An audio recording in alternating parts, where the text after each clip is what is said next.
شاید براتون سوال شده باشه که چرا کاپشن پوشیدی تو بهاره؟ داره بارون میاد.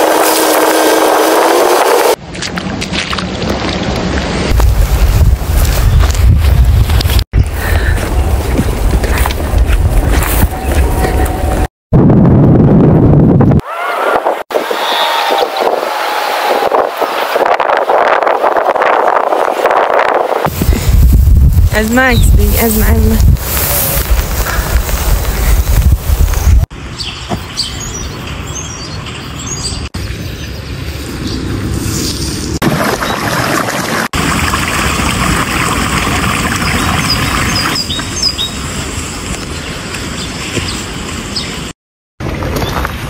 چی داری عکس میگیری؟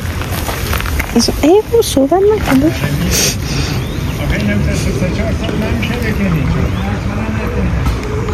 بریم سلام ما که سلام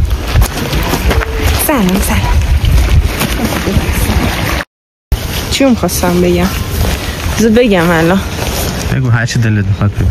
شاید براتون سوال شده باشه که چرا کاپشن پوشیدی تو بهاره؟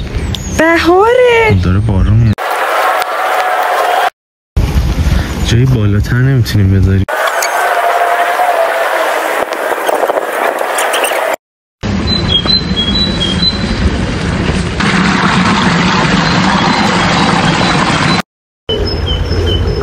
توش ردشم بعد تو این ورکی فیلم بگی.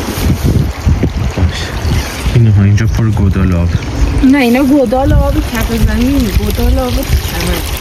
خب تو چمن که قشنگ‌تره.